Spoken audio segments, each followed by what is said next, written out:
Selamat siang, Ibu dan teman-teman semua. Shalom. Terima kasih atas kesempatan bagi kami kelompok 4 untuk mempresentasikan materi mengenai gametogenesis. Kami berharap teman-teman dapat memperhatikan dengan baik materi ini agar teman-teman dapat mengetahui mengenai gametogenesis atau proses pembentukan dan perkembangan sel sperma dan sel telur agar bisa membentuk individu baru atau janin. Ya baik teman-teman, kita langsung pada pengertian dari gametogenesis. Gametogenesis dibagi menjadi dua bagian. Yang pertama gamet, merupakan sel kelamin, dan genesis merupakan kelahiran atau pembentukan. Nah, gametogenesis merupakan suatu cara untuk mempersiapkan sel kelamin yang berguna untuk perkembangbiakan makhluk hidup secara seksual. Hasil dari gametogenesis adalah sel-sel kelamin jantan dan betina yang siap mengadakan pembuahan atau melebur menjadi satu, dan kemudian menjadi makhluk hidup yang baru. Selanjutnya, proses pembelahan sel. Proses pembelahan sel sendiri dibagi menjadi dua, yaitu proses pembelahan sel mitosis dan proses pembelahan sel meiosis. Proses pembelahan sel mitosis sendiri yaitu untuk membantu memperbaiki sel-sel yang rusak dan menghasilkan sel diploid yang memiliki 2 set kromosom. Sedangkan proses pembelahan sel meiosis berperan dalam proses reproduksi dan menghasilkan sel haploid. Sel ini hanya memiliki 1 set kromosom. Baik, teman-teman dapat melihat perbedaan kedua sel pada gambar di samping. Selanjutnya, pembentukan sel kelamin atau gametogenesis. Nah, teman-teman, proses pembentukan gametogenesis yang terjadi pada manusia pada dasarnya dapat dibedakan menjadi dua, yaitu spermatogenesis dan oogenesis. Gametogenesis pada dasarnya merupakan proses pembelahan meiosis. Yang pertama, kita masuk pada proses pembentukan sel kelamin jantan atau spermatogenesis.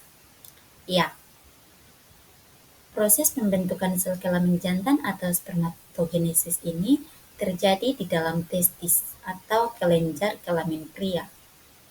Kelenjar kelamin pria atau testis ini yang matang secara seksual mengandung kira-kira 100 juta spermatogonium dan dapat menghasilkan kira-kira 200 juta spermatozoa tiap harinya.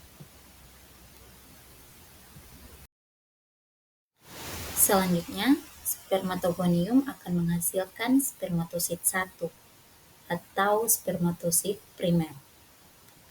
Spermatosit 1 akan mengalami pembelahan meiosis 1 yang berlangsung kira-kira selama 3 minggu hingga dihasilkan 2 buah spermatosit 2 atau spermatosit sekunder.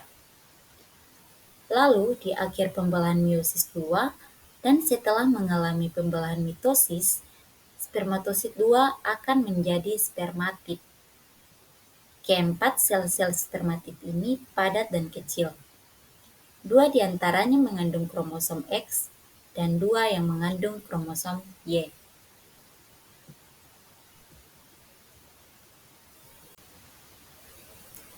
Yang berikut hormon yang berperan dalam spermatogenesis. Yang pertama, hormon LH. Hormon ini berfungsi untuk merangsang sel Leydig yang terdapat di testis untuk menghasilkan hormon testosteron yang dapat mendorong proses spermatogenesis terjadi. Yang kedua, hormon FSH.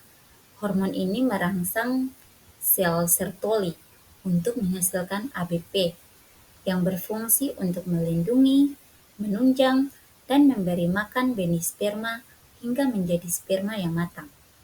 Dan yang ketiga, hormon testosteron.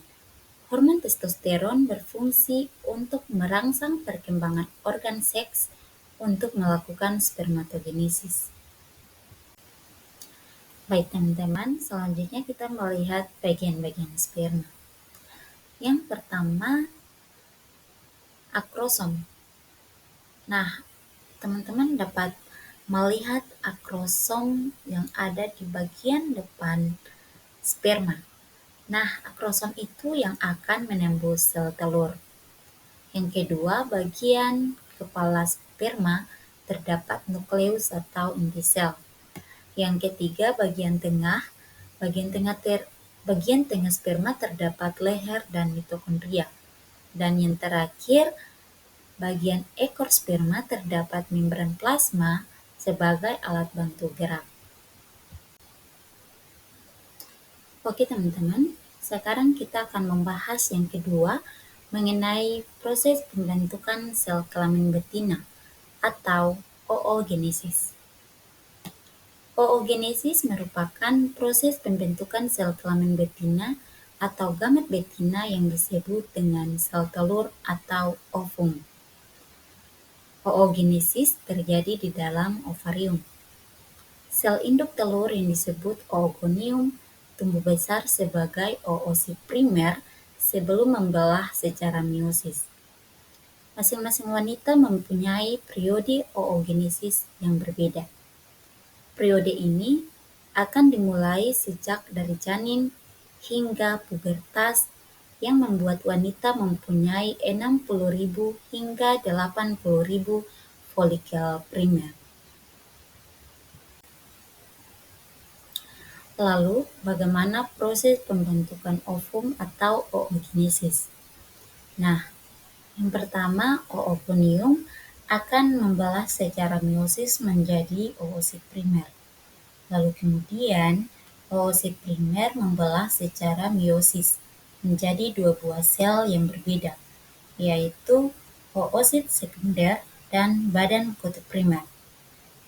Lalu oosit sekunder membelah menjadi dua buah sel yang berbeda, yaitu ootit dan badan kutub sekunder.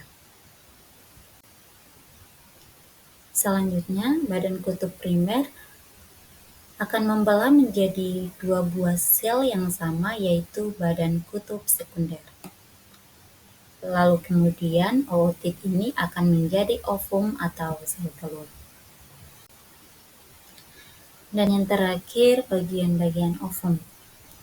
Bagian-bagian ovum yang pertama ada inti sel atau nukleus. Nah, nukleus ini berisi materi genetik perempuan yang akan bergabung dengan sel sperma saat pembuahan. Yang kedua, terdapat sitoplasma. Sitoplasma ini kaya dengan organel dan zat yang mendukung perkembangan embrio. Yang ketiga, ada zona pellucida. Zona pellucida merupakan lapisan pelindung yang mencegah penetrasi lebih dari satu sel sperma. Dan yang keempat, ada korteks yang merupakan lapisan luar sel telur yang mengandung mikrofili. Dan yang kelima, membran vitelin. Membran vitelin merupakan lapisan tipis atau transparan di bagian dalam ovum yang mengatur zat apa yang akan masuk atau keluar dari sel telur. Dan yang terakhir, corona radiata merupakan lapisan sel epitel saat sel telur keluar dari folikel ovarium.